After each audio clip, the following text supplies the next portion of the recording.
Hello and welcome, guys, to this week's edition of Well Met. And of course, this week my legendary guest is none other than the man who always keeps it real, Mr. Ryan Masterson. Hello. I had to Hey, do what's it. up, guys? I had to do it. Yep.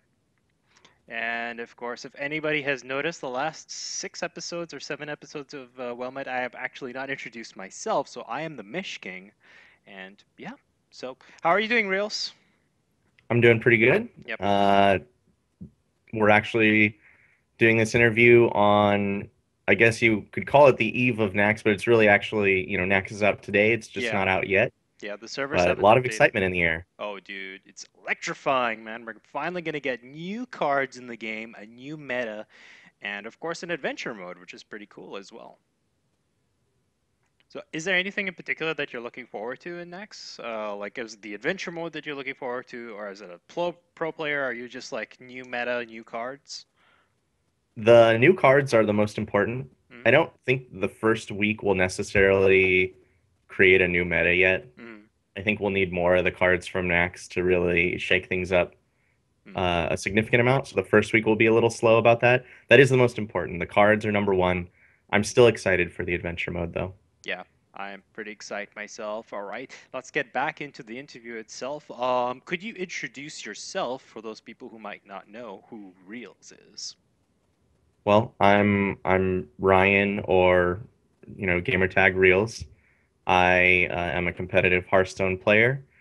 I've been playing since maybe just a little bit before test season one was when I got my beta key, and I've appeared in a handful of different competitions and whatnot.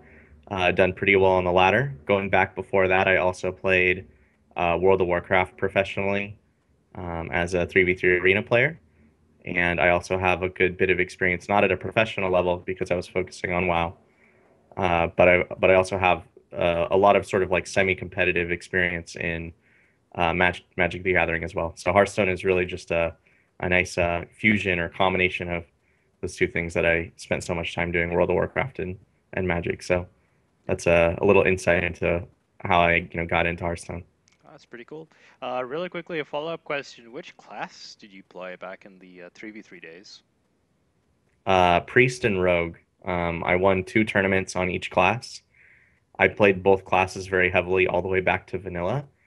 Priest was my main for a long time. And then I switched to Rogue, and I switched back to Priest, and then switched back to Rogue just over years. So All right. um, it was both, but some people remember me for later on, right before the tournament scene sort of died out, Yeah. and I was playing Rogue more, and some people remember me for playing Priest, especially when we had the pretty sweet RMP lineup uh, for SK Gaming, Mhm. and I played Priest at that point. Well, So was it it a just Shadow depends on who you Priest? talk to. I played Shadow Priest a lot too. Shadow Priest was kind of my first love, Ah, okay. um, but it wasn't something that I debuted on like a live tournament stage until really much later. I would have loved to, but uh, you know, for the teams that I was on and stuff like that, I was usually either playing the priest as a healing role or playing a rogue. And I didn't get to do the shadow priest thing until much later, and only really as like a secondary lineup, not a primary. Mm. I would love to pick your brain about more World of Warcraft related PvP stuff, but of course, this is a Hearthstone interview.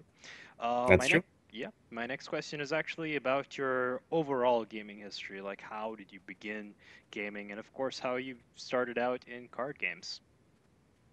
Well, I mean, overall, I think Let's go when I was back in very, time, yeah, when Reels. I was very young, I got my, first Nintendo console or whatever, and just got into gaming that way, much like a lot of other kids my age at the time. And the internet exploded, and social games and, very competitive games started coming out on the PC platform. And I decided that I liked that better than console and kind of stuck with it and started getting into games like that. Alongside that, I also played, like I said, a lot of Magic for a lot of years. and that was something that was a paper game, a physical game for the most part. They have an online version, but Yeah. it's not quite what Hearthstone is, and so Yeah. that sort of is what eventually led me towards Hearthstone. And um, I'm a big fan of. Uh, I do like RPG games. It's not necessarily the number one. I've spent a lot of time playing FPS. I played a lot of original Counter-Strike 1.6, so I really like watching CS:GO. Mm. I wasn't ever very big into RTS games, so I didn't really play any RTS until like StarCraft 2. Mm. So that was a huge learning curve for me. Mm. Uh, I was, very used to the MMO, more style Like Warcraft of 3, kind of. controls. Not like Warcraft 3. Oh, Warcraft 3 very RTS. yeah, yeah, You know, the World of Warcraft was more my yeah. style. So I also spent years and years before World of Warcraft playing EverQuest, and that was also a pretty that was the first game that really grabbed me and dragged me in and didn't let go. So World of Warcraft sort of continued that, Yeah. and then the card game experience as well. All right. I mentioned Warcraft 3 because even though it was an RTS, it kind of was one of the first RTSs to fuse the whole RPG element into it. With you can level your Right. characters and gain more spells. But all right, moving on to another question. This is of course not really gaming related, more about for the pro scene. Who are the top 5 pros in the scene that at least do you like, other than you, of course? Oh man, Yeah. tough question. Mm. I Hey man, think I there have to there are some ask the hard questions, man. there are some really really great players, and Hmm. it does some people a disservice to leave them off. And I won't necessarily say that these are the top five because I'm gonna have to sort of just rattle off the top of my head. Hmm. But rather that these are five among the very top players. Hmm. I would say that Calento is Hmm. insanely good. He has strong mechanical play and has really, really good, really like almost a knack, I would say, for finding an angle on metagames and finding solutions for ladder at the right moment. It's something that he's done very well with, and he's just a ridiculously good player, very consistent. Calento's up there. In a similar vein, I would say that Forsen is also a ridiculously good player.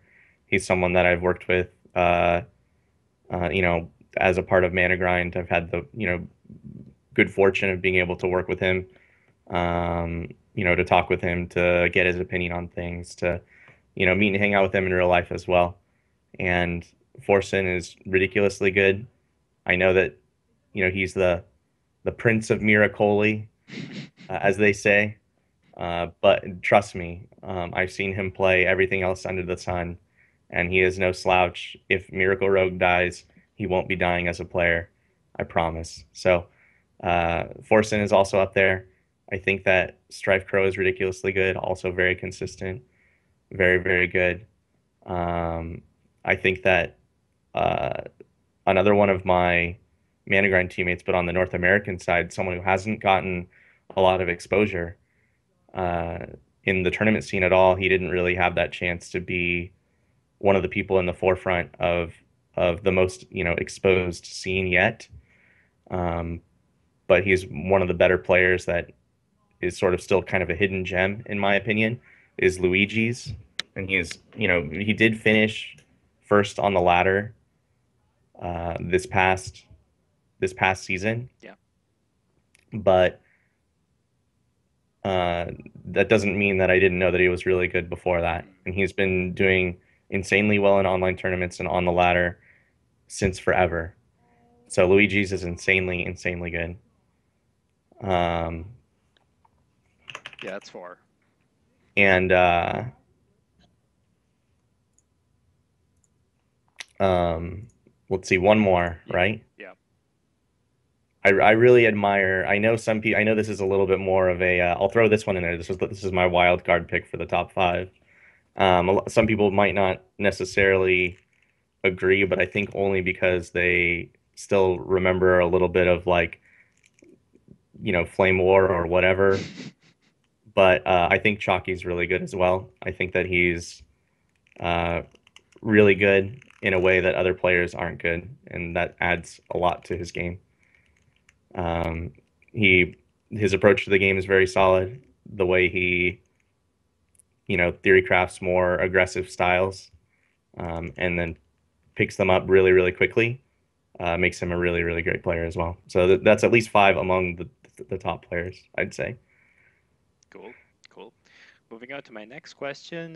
This one is still relating to the pro scene, but more about the teams.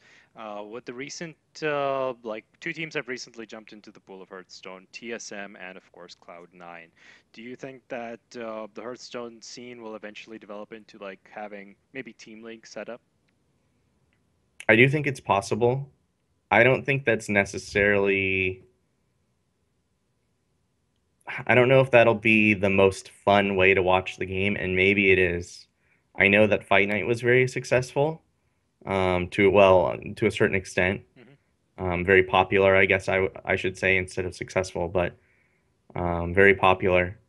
And the team league style could be something that we'll see. And I wonder, what the organizers, take on what the rule set should be and how many players and whatever. A couple independent organizers, smaller things have tried little, team leagues and team style things to varying success. Um, I think that team storylines are okay, and are obviously good for other games. I don't know if that means that it'll be the best thing for Hearthstone because the play is so individual. But the same was true in StarCraft, and things like Pro League in Korea were very popular for a very long time. So I think it's possible. I don't think it's necessarily what's going to happen. The fact that it is a card game and there is a level of competition based around, card and deck choices and theory crafting and preparation that are all very valuable, and that's really what teams bring right now. Um, is the fact that if there was some large event coming up with a whole bunch of new cards or something like that, that people would have a pretty locked in group of players to work with, instead of just being on their own in order to play test and share ideas and stuff like that. So, I understand basically what I'm saying is I understand why there's teams, even if there's not team leagues. And I think the whole idea of team leagues is possible, but I don't really know if it's the best idea. And I also have no idea if that's what's going to happen. Um, I know it's an idea that people kick around all the time, so maybe it will happen. I don't know if it'll become the most important thing though. Yeah, like I can kind of completely agree with you. I think that Hearthstone will mainly just be like the premier stuff, the stuff which has like probably the biggest pots might just be um the single player competitions, but we never know, man, with popularity if the people get what they want at the end of the day. So I It's think true. we'll just have to wait and see till the first team league is set up, like a big team league, maybe something similar to Fight Night in terms of production or flashy production, maybe not like a studio, but yeah. Going to the next question. This is, of course, I've asked this a little while back to some of my guests. It's mainly about the format of tournaments, right? Most of my guests have said that Swiss is the ideal format for Hearthstone, and then eventually you'll just go into like double elimination, best of fives or best of threes. Well, not really best of threes, basically best of fives. Then recently, when I interviewed Gara, he brought about this idea that a French tournament was doing, which is like you get two vetoes per player, or at least one veto per player in terms of vetoing a class. And then recently we saw that being used at IEM Sangshan. Do you think that this is the thing which is going to go forward where people will just be able to veto a class, or do you think that it's just inevitable that Swiss might become the norm? I don't think Swiss will become the norm, and I wish that it would, Mm, but it's really hard to do when you're working with primarily online competitions, and then even when it comes to offline or live events or whatever you want to call it, there's still definitely a lot of issues with um, how an organizer wants to you know run supposedly the best tournament format and do it in a way where it's still something that they can produce also a good show to watch. mm, Um, I understand why, sort of the emerging initial, tournament scene is the way that it is. As far as the veto thing goes, or the ban thing, or whatever, that is something that a couple tournaments, I believe, coming up soon are going to be adopting. I don't know if that's the best. I kind of don't like it actually. But considering there have been some boogeymen of boogeyman or boogeyman or whatever of the formats over the past couple months. Hmm. Before Unleash the Hounds got nerfed, it was Hunter, and since then it's pretty much been Miracle Rogue. Yeah. And also some players are known for a specific thing or whatever. Hmm. So the ban thing does add a layer of strategy, but I don't know whether that makes it better or worse. It is something, Hmm. and people are going to be trying it, so we're going to get a couple more chances to see, both from an audience perspective, and players are going to have a few more chances to experience that format and see if they like it or not. So I don't really like the thought of banning that much. I don't really want that. I don't know if I want that to become a thing. It's not like League of Legends or something like that, or Dota, where there's, like in some cases, like hundreds of potential options. We have Hmm. 9 classes. Yeah. It's really it's really kind of restrictive to have even one get banned out from you to be able to play. So uh, it's like, instead of watching the best, you get to watch the best of the rest after the Hmm. best gets banned out. And I don't know if that's necessarily, the most competitive, when you should just be playing the best 3 decks or whatever Hmm. that you can offer, instead of having the best one, banned out, or however you want to think of it. So I don't know if I like that overall, but again, people are rolling with it. The Millennium Cup did it, and other people are picking it up, and they're doing, Yeah. um, a ban or whatever. I think just one for most of them. Hmm. So we'll get a chance to see it again. I do think that for card game tournaments, that Swiss is an ideal format, but it is also it makes it harder to admin that type of tournament, a Hmm. lot harder. It makes them longer. There's a lot more mess, and single elimination is the only thing I really don't like. Yeah. Things like double elimination, at least, at least that's a little bit better, because it is a card game, and things happen. And just losing after one match or whatever can feel really, like, not satisfying. So Yeah. anyway, but I think Swiss would be ideal, but I understand why it's hard to do. And you know, the bands thing, it's cool, but I don't know if it's the best. Do you think that the bands is like, all right, the bands is more like a double-edged sword, right? On one hand, you don't get to really see the best decks, right? The like the most powerful decks. But on the other hand, do you think that players should just up the ante by trying to make sure that all the decks are viable, or do you feel that maybe just right now the balance isn't quite there yet, so that all the decks would be well-rounded? I'm not sure I understood your All question. right. Can you repeat it? Do you think that players maybe just need to improve the overall quality of all their decks if there's a ban situation, or do you feel that maybe Blizzard right now hasn't quite balanced the game to the point that every deck can be really, really good in their own way? Well, there's not gonna be a format where every class is perfectly balanced equal. It's not possible, Hmm. nor should it be. I don't think, because different things are good against different things. Hmm. Should be more of the idea. And I don't think it's that players need to, like, get good or whatever, and that you suck at making priest decks and no one has found a good one or whatever. And clearly, you know, I don't know. That doesn't make sense to me. As far as the bans go, I mean, on the one hand, if a format is a problem where one deck is just way too good, or one particular class is just way too good against the classes you want to play, and so you could just ban that one. Um, it gives players and organizers a way to sort of regulate the balance of the format outside of Blizzard's control Mm. instead of just trusting everything to just the natural game as it stands. All But right. I feel like the game should, if we can, it should be in a place where we can just, you know, trust it and have all things available. Mm. And I think that that would be more true to the game. But if that's not the case, then, I understand people taking things into their own hands. Yeah. Yeah. My final question about the formats.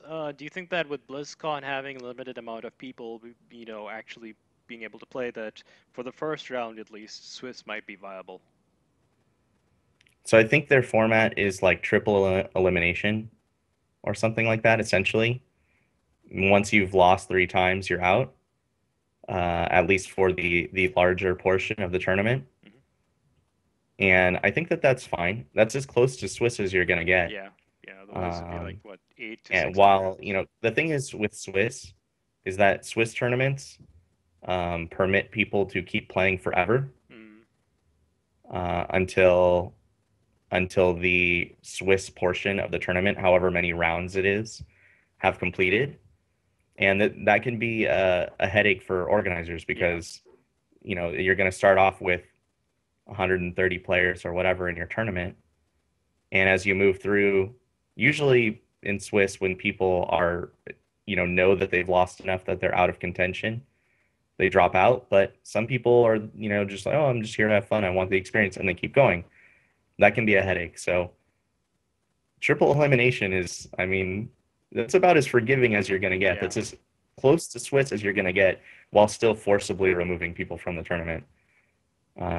It's still relatively close to Swiss in terms of how it pans out when you're trying to, I think, go from, a Swiss a Swiss, or in this case, triple elimination, first portion and then cut it to a top 16, Yeah. if I recall, I think is what they're doing. So, you know, um, I think that that's pretty forgiving. That's pretty fair. All of the X, wins and two losses, however many rounds it is. I think I think it'll go 9 rounds. So 7-2, 6-1, and Mm. 5-0. Those Yeah. those records will all move through, and anyone who gets three losses will be out. So Yeah. anyway, I think that it's fine. I Yeah. think that it's good. Uh, I don't think it's unnecessarily punishing or anything. So, All right. Moving on to a bit more of a lighter question. Which Hearthstone card best represents you? oh man, um,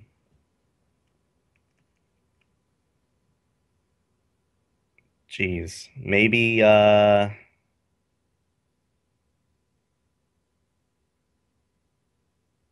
maybe Arcane Intellect, because I'm trying. I mean, that's one coming from a Magic background. There are direct analogs to that card in Magic that are not necessarily always that great, but it is a style that I often lean towards, is trying to win just by direct card advantage. And it's a card that very directly is card advantage, and that's it, at the cost of mana, at the cost of, essentially tempo. And all you gain is additional resources, additional options, with which to win the game. So maybe Arcane Intellect, the card itself just sort of lends itself to having additional resources options, usually more control style. Um, of course, that's not always true in the current game. It's good enough to play in aggro decks too, but Mm. um, I guess Arcane Intellect. If I were to liken it to people's perception of me from World of Warcraft, especially later on, and Rogue, I mean, it would be Leroy Jenkins, because a lot of people assumed that I was a very all-in player all the time, which was both true and not true. How difficult to explain, but um, I did, go all in, so to speak, often, but I picked my spots. Yeah, like calculated risks. Calculated risk, more or less. Yes, exactly. Mm. All right. With Naxxramas, of course, we touched upon this at the very beginning of the interview. With Naxxramas releasing later today once the servers are It updated. just released as we Oh, speak. why are we doing this interview? God damn it. Uh, but yeah, from a scale of 1 mana to 10, how psyched are you about it? For Nax, Yep. maybe maybe You're seven, playing it right now, aren't you? maybe seven. I did load the game just to see that if it was actually there. So, um, maybe seven. And the reason why seven and not 10, I am super excited, but of course, I mean, I'm very greedy. I wish it was released all at once. Yeah. Coming from a Magic background where they release, you know, hundreds of new cards every year, they release, one core set every year, which is like the base set that they sort of update and make some new cards for, but they also return old cards and put them into the base set. So a lot of it is rehash, Hmm. and some of it is new. They release that, which is hundreds of cards every year, and then three other sets as well every year. And those other three sets are all brand new cards always. Or Nice. actually, that's not true. They do some reprints in those as well. But for the most part, I mean, I would say 80% plus, probably more than 80% is all all brand new cards every year and hundreds of them.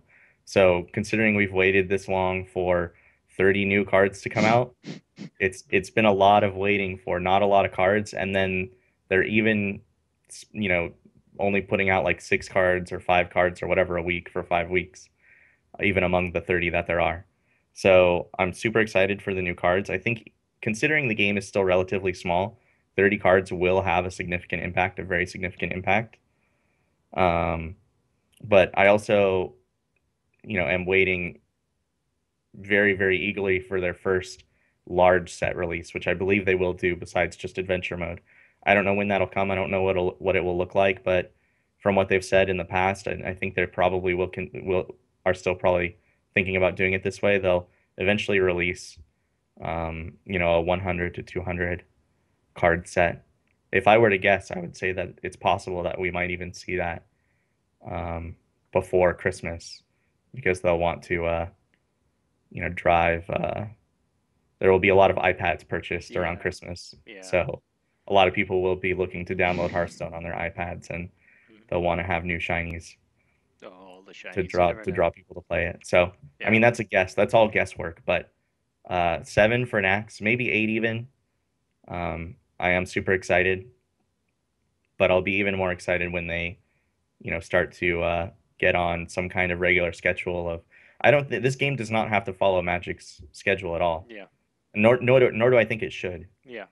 That many cards for this game, it's not necessary. Mm. That kind of pace is not necessary. They don't need to sell, physical printed Yeah. cards, every couple months to stay viable, in terms of, generating profit or whatever. But I do think that they should, release new cards at least every now and then, Yeah. maybe 100 cards to 200 cards every 6 months to a year, and then a couple adventure modes, like 2 adventure modes a year, Hmm. and they're set. So I spoke to Raynad about this. He was actually the one that brought it up. He basically said that Blizzard should just add like a RNG generator that would pick one card every 2 or 3 months and then just change it completely. Do you think that Blizzard should just change things up every now and then with one particular card, or are you like satisfied at how they've gone about their balancing? I think that that's a cool idea, but I also think it would make a lot of people upset, and it's Yeah. not something that they would ever do. Some people have, I mean, you can't make everyone happy on the one hand, but at the same time, a lot of people have cards that are their favorite cards. Someone out there loves Silverback Patriarch, Oh and God. it's their favorite card Yeah. and whatever.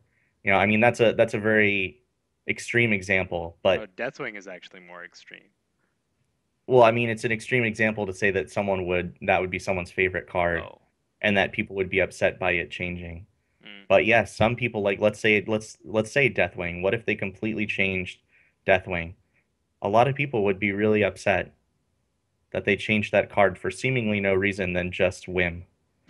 So, uh, you know, I I think that as far as balancing goes, uh, they haven't done a perfect job, but they've done okay Hmm. with the current cards.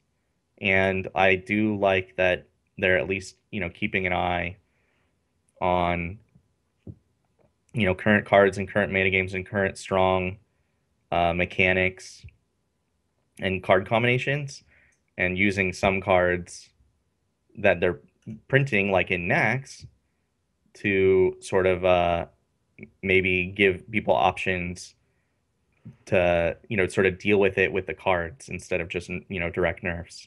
Loatheb, obviously, people look at that and go, "Oh man, that hoses Miracle, awesome." Or, and then there's the card, the Nerubian Weblord or Yeah, whatever, which is the 1/4 for 2 mana that says, Battlecry minions cost 2 more.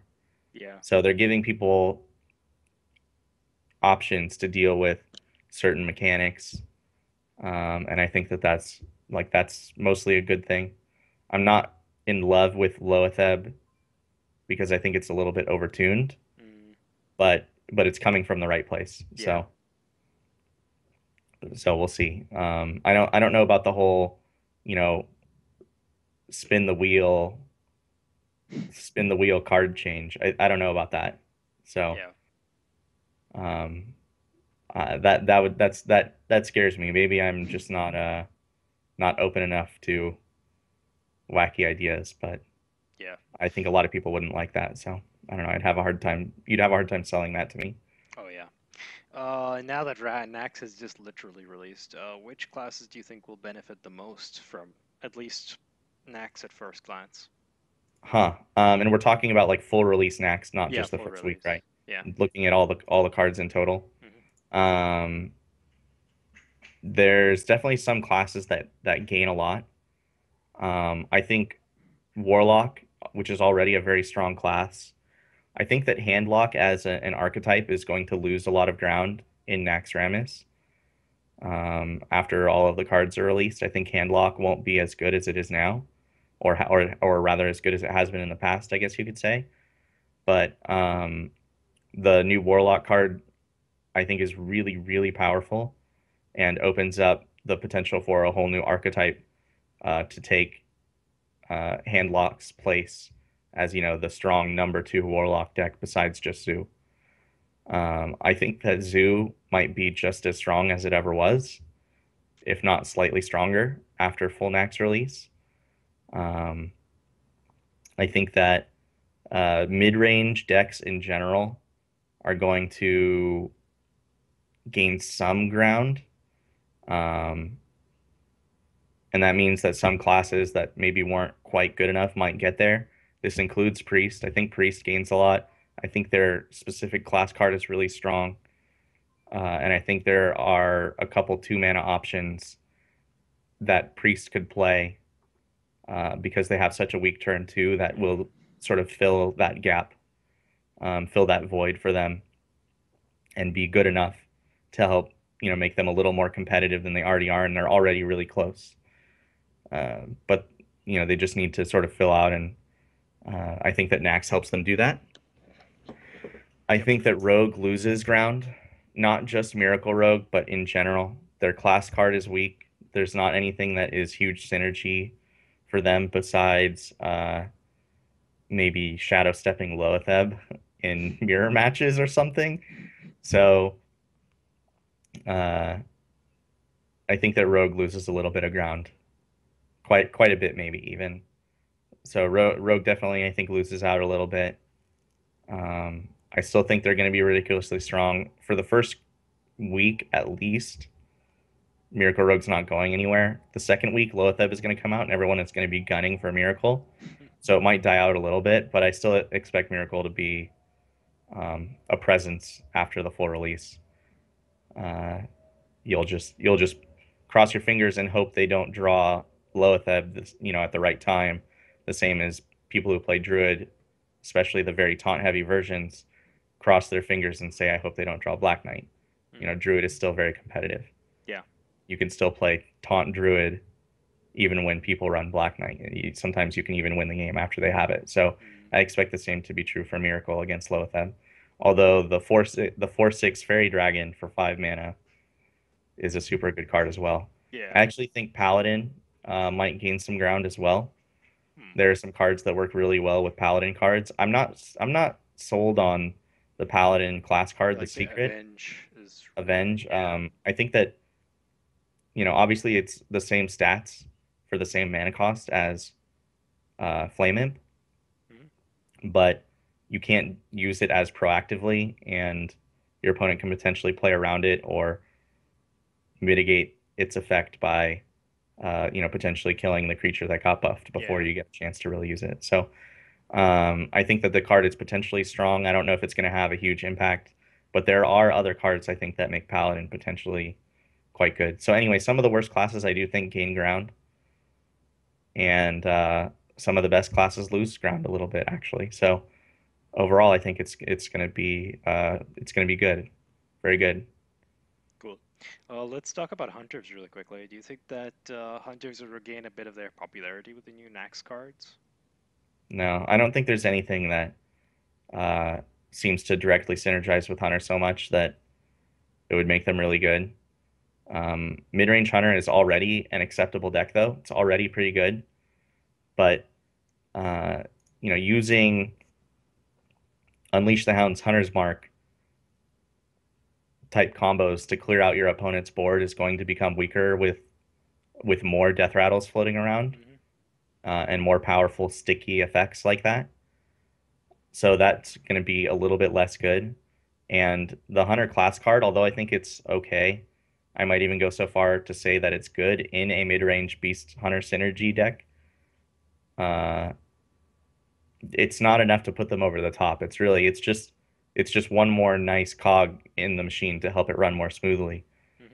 Hmm. But it's not like some kind of overpowered effect that's going to take over games at all. So um, it might give them, enough oomph to stay in there in like mid-range battles. Hmm. But I also, again, I don't think Hunter is insanely good right now. I think mid-range is okay and aggro is okay. I think aggro is not getting any better, and mid-range is getting slightly better at most, and it's going to be mostly the same. Yeah. So I don't think Hunter really gets much out of this. Coolio, coolio. We've already touched about the next two questions about the Blizzard strategy of releasing on a weekly basis. You said that you would have liked them to release it in one go. And of course, we've also talked about their expansion release time. So, do you think that maybe Blizzard like should just have slightly faster balancing instead of like if they go with the 1 year release for every expansion, right? Maybe they should just every quarterly just like or every quarter or every like 2 months just look at the current like look at the current classes which are rocking the ladder and stuff and say that okay this class needs a bit of a nerf. I mean, from a competitive standpoint, it would be as soon as something is actually a problem and not just whining about powerful effects, Hmm. because of course the game is going to have powerful effects, and there might be solutions within current cards. Hmm. But as soon as something is actually, sorry, excuse me, as soon Sorry. as something is actually a problem, from a competitive standpoint, it would be ideal if they could just, you know, do something about it and fine tune things ever so slightly as we go along, basically always. But that's really disruptive to the great majority of the player base. And I don't think that that's something that they'll ever do. It also, again, it's okay for there to be powerful effects. And when new mechanics and new cards are released, some of those cards often will have, they're already doing with Knack, so I know Hmm. they'll continue to do it. They'll have things that, help fight against some of the more powerful previous mechanics. Um, and I think that that's fine. Even competitively, it's okay. It's not ideal. Yeah. Fixing things immediately as Well, soon not as they're a immediately. problem I'm would like be at least. ideal, but Yeah. that's really just from a competitive Mm. standpoint, and that's not the way that they're going to. The game is going to be what it's going to be. Yeah. The people who have a competitive interest in the game are just going to have to take what there is and do the best they can with it. And if things are a really massive problem, I think they will take care of it, and they have in the past. But if things are slightly too good, they're gonna just let it go and let the cards sort themselves out later, even if it means waiting until new cards get released. So All right. I think that Gadgets and Auctioneer is still a problem. Loatheb or no Loatheb, Nax cards or no Nax cards. I think that Auctioneer is still a problem because it has a stranglehold on um, design space for them in terms of creating fun new cards that are inexpensive spells. Right now, Rogue is the only class that really sort of can do broken things. Yeah, Auctioneer. Some other classes can use it like to Shaman. okay Yeah. effect, but Rogue is the only one that is doing broken things. But they basically can't print more cheap spells for Rogue because it'll just get worse, and they can't print more like really cheap, you know, small effects for other classes really even because then the potential to break the game with Auctioneer for that class goes up. So Hmm. I, I I don't think the card will last in its current iteration forever. And I don't know how long it will be until they have to deal with it. It already, I think, is really close, and I don't think Auctioneer is good for the game. Mm. Um, Do you think maybe they should like have a cap to how many cards a auctioneer can like draw from it, or do you think they there's should just like change it altogether? people have kicked around a lot of ideas for the best way to nerf Auctioneer. If I was a designer and I was told I need to nerf Auctioneer, here's how I would do it. And I have my opinion the same as anyone else, or my idea. Um, but it's I don't know. There's any number of ideas. I think that they could go about it any number of ways, but the point stands that I don't like it in its current iteration. If I were the designer and I had the reins and uh, I was told, all right, well, the day's come. We're nerfing Auctioneer today. And you need to come up with how we're going to nerf it. How are you going to do it? I would just turn it into a battle cry that only works for the turn you play it, and you'd still get awesome, really fun miracle turns. Hmm. And Miracle Rogue could still even be a thing where you draw a bunch of cards in one turn, Hmm. but it would remove the whole, Auctioneer, Conceal, and some classes just instantly lose to that. Yeah. And, because they get a full mana turn to draw however many cards with Auctioneer, Hmm. it would make it really really impressive and really sort of lucky to draw a ton of cards with Auctioneer the turn you play it. You'd have to Yeah. play it on turn 7 instead of turn 5. You couldn't just conceal it. You'd need two preps, and concealing it wouldn't buy you any extra cards. So I don't know. I mean, and also there's cards that hose battle cries now too. Hmm. So it would make it harder to play. If your opponent has a Nerubian Weblord, you can't just play your Auctioneer and go off. Yeah. It would cost too much. So um, but it would also, incentivize uh, shadow stepping it to do it again Mm.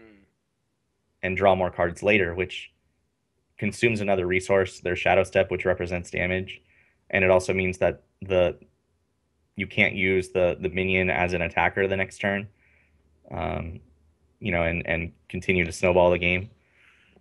So anyway, I think that it would be just so much better if they did that, and it would mean that you know, Auctioneer would still be a cool thing to do with cheap spells and still potentially really powerful, but not as broken as it is now, where you just instantly win the game.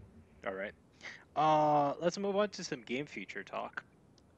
What game features would you like added to the game, or maybe a mechanic even, other than of course the spectator mode? Spectator mode, of course. I mean, I'll agree. Of course, everyone has talked it to death, and I can't wait until they release spectator mode, and I'm really curious to see how they go about doing it and what the restrictions will be for watching games and how it works. And that's really critical for the competitive aspect of the game, especially for smaller organizers and online tournaments. Hmm. Spectator mode, so key. Um, I think that, you know, for having a competitive angle on the game, mostly new cards is number one, man. That's why Nax is so exciting. and why I'm so greedy and wish it was just all out Yeah. all at once, just throw all those changes in there. 30 cards is a lot because the game isn't that big. Hmm. But in the grand scheme of things, even 30 cards is not a lot. And, we're waiting, it's going to be, 5 weeks before it's all released. So, Yeah. um, anyway, it, yeah, what else should there be? I feel like there's something that I've thought about Well, before that I'm just uh, missing. if since you're from Magic the Gathering, and I've talked to like Nimsh about this as well, he said that he would like Trample to come into the game as well. Would you like that? Huh. I think that, they have, because it is a digital game and the rules take care of themselves, it becomes easier to do those types of effects because they're not a rules headache. Hmm. You don't have to like every time some effect is going off, like stop and count everything. There's a lot of potential. I think trample would be an okay mechanic. Um, I think that if there was to be cards with trample, um, trample, of course, for anyone listening who isn't familiar with Magic, whenever you attack in Magic, instead of attacking a minion, you always just attack the player, and your opponents get a chance to block. If your creature or your monster or your minion has trample, uh, any damage beyond however much you need to kill the thing that's blocking goes directly to the player. So, for example, if let's say Corehound had trample and you attacked a 1/1 Silverhand token from a paladin, it would kill the token, and then the extra 8 damage would go to the player. But I think that that's too, since you decide what you attack, I think that that would be a little bit sketchy of a mechanic to just throw it in directly the same as it is in Magic, Hmm. um, because the attacker decides what happens. Yeah. Yeah. But I think they could introduce a mechanic where there is trample whenever attacking into something that has taunt. Yeah. Yeah.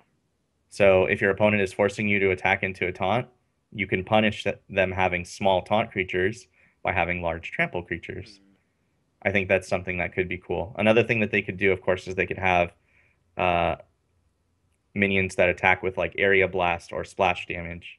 Oh yeah. Whatever they attack, and then it also deals 1 or 2 or whatever damage to all adjacent minions to that. Mm. And that would add another layer, another, sort of betrayal positioning type headache for people as defenders, another layer of skill, and then also provide a lot of options as an attacker if you have one of those types of minions in play. That Mm. type of effect would be very powerful, and they'd have to be careful with Yeah. balancing that. But that's another. There's so much design space for things they can do, Yeah. even Like just different mechanics that they can add. And actually, the whole idea of trample, I like that a lot, especially if it was only active when attacking into taunts. yeah. Yeah. I agree. And maybe we can even see poisons in the near future. Not sure how Yeah. they go about it though, but they'd have to be careful because it's like every turn you'll be taking so much damage. But yeah. Moving on, let's just talk about the spectator mode for a second. Do you think that there's an important tool that should be added to the spectator mode? Perhaps like something that can calculate odds. Is there what? Like L like all right, let me repeat the question. With the spectator mode, would you like? Do you feel that there should add an important tool, such as a something that can calculate odds, or do you think that just a bare bones spectator mode might be ideal, You mean like like poker odds? oh, I see what you're Yeah, saying. yeah, Odds to like draw a certain thing, yeah, or yeah. you know, uh, if they're gonna play arcane missiles, like the odds that it'll kill a specific minion in Hmm. play. Hmm. That would be really a very like involved thing for them to develop, and I bet that they could, but I bet that they won't because that removes a lot of. There's a couple things that they wouldn't. I don't think that they would like about that.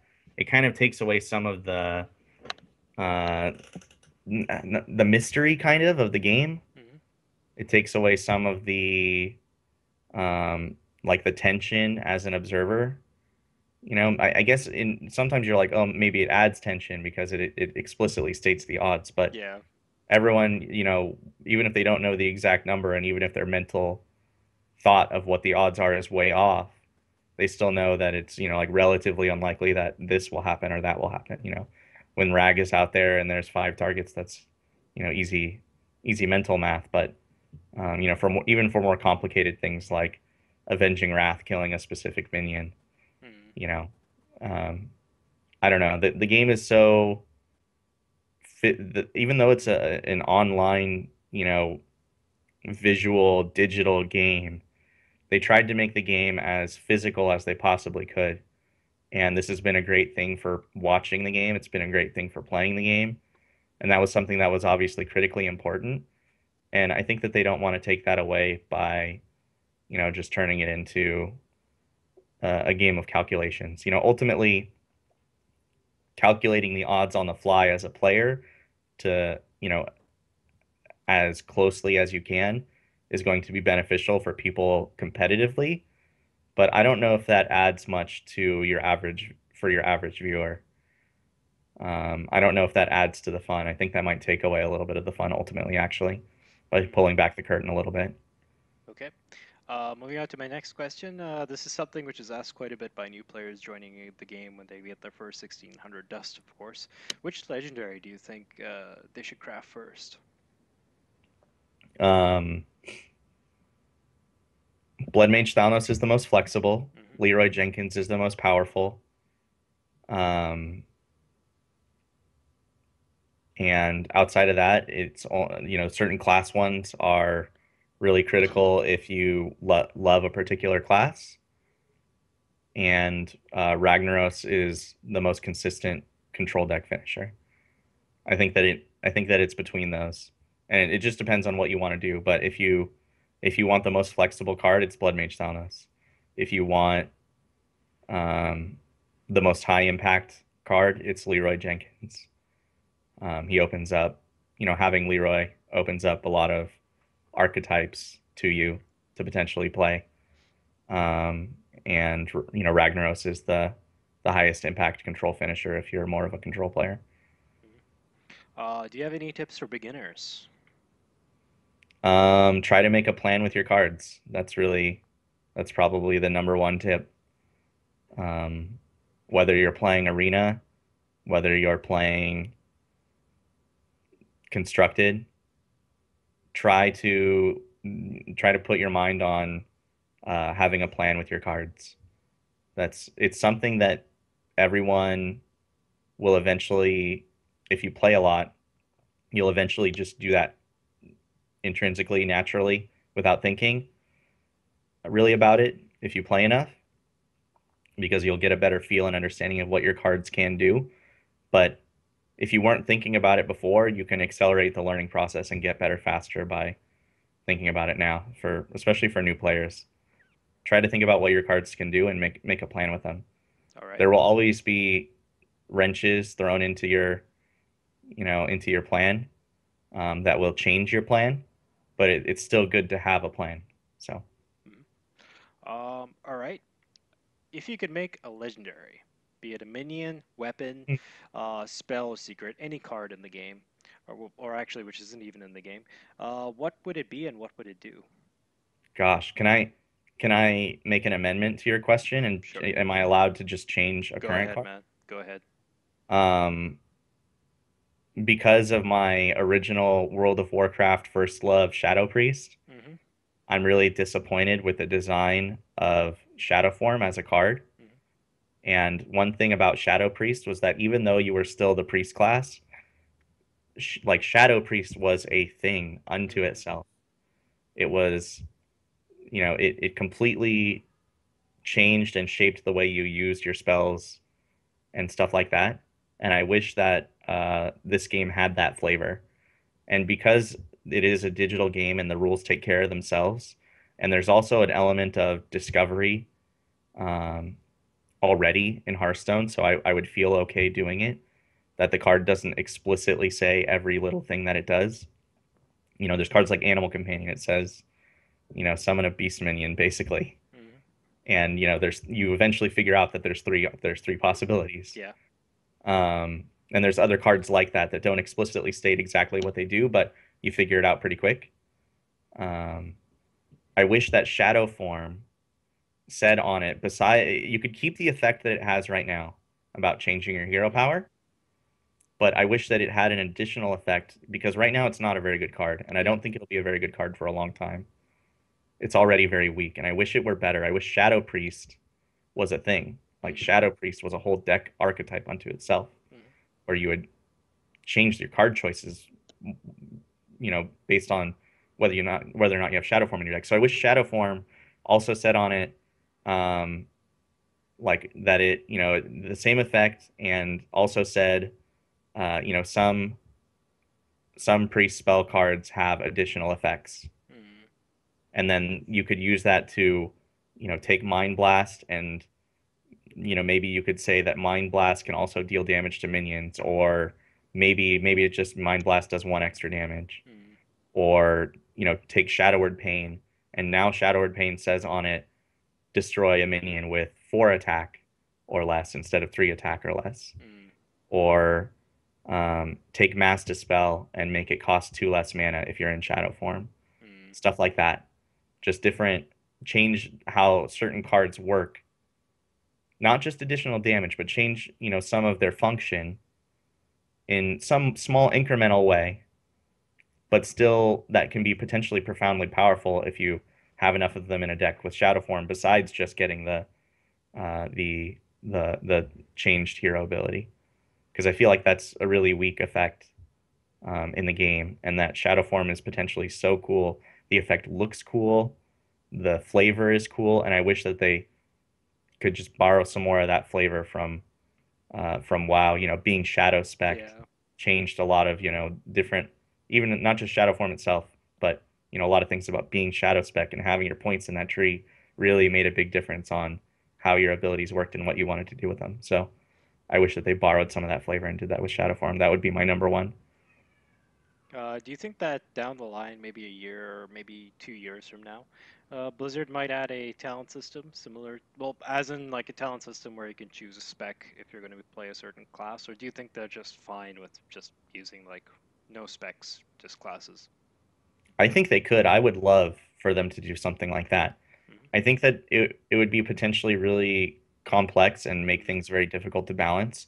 I think there were some players, and I don't remember who it was, so I don't want to do a disservice to them, but there were some players who sort of, maybe even Amaz, I don't want to say for sure, who took that idea of a a talent specialization, and all it really was, instead of an actual tree that you would put points in, it was just 3 different choices, and you could choose one of 3 different choices for your class Mm-hmm.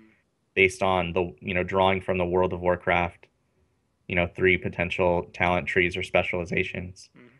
and each one you chose had a different effect, and sometimes it changed your hero power, sometimes it made uh, you know gave you an effect based on some class mechanic, Mm-hmm. stuff like that. So I think that a lot of those ideas, I don't remember necessarily a lot of the specifics, but that concept was really cool. I also think the thought of putting in talent trees, it's something they could do, but if there really are a lot of things to put points into that have That wouldn't be that actual great. effects in the game, Mm-hmm.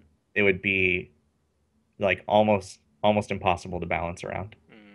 Yeah. There's no way to have that many effects and have them feel impactful without eventually just making tons of broken combinations, Yeah. because each choice would potentially change the way a card works in the game, and combinations of cards. So even just 3 choices of specialization already, A, B, or C, already is really uh, a scary thought, but Mm-hmm. really exciting too. So Yeah.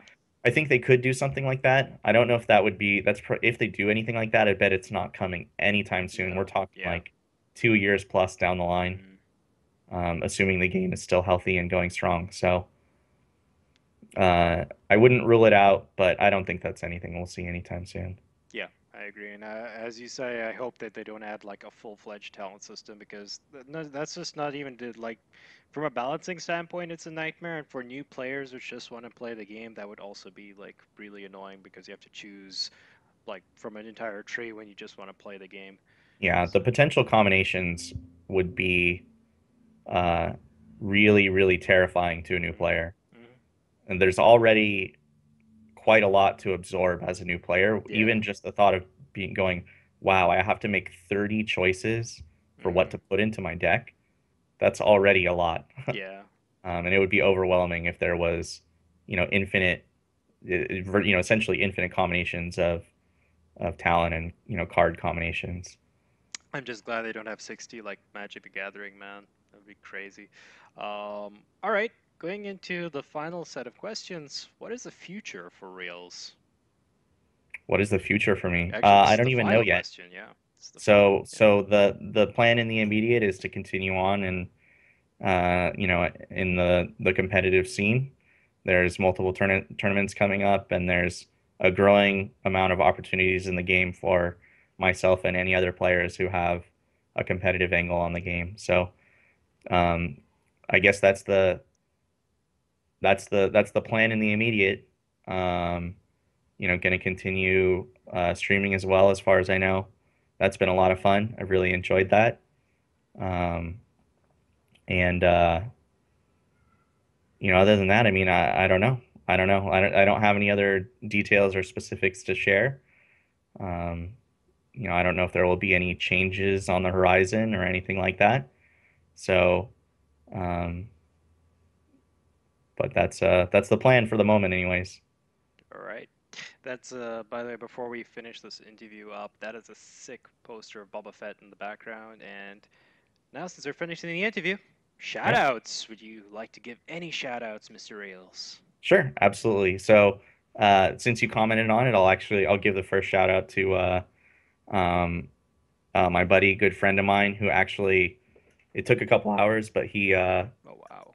he physically made this. This is made. He like it's an X-Acto knife and like paper, Oh, and then like stuck on and placed and framed. So he has a whole bunch of different art things that he does, and he made that. that's So really amazing, man. Like 2 hours with a knife. Wow.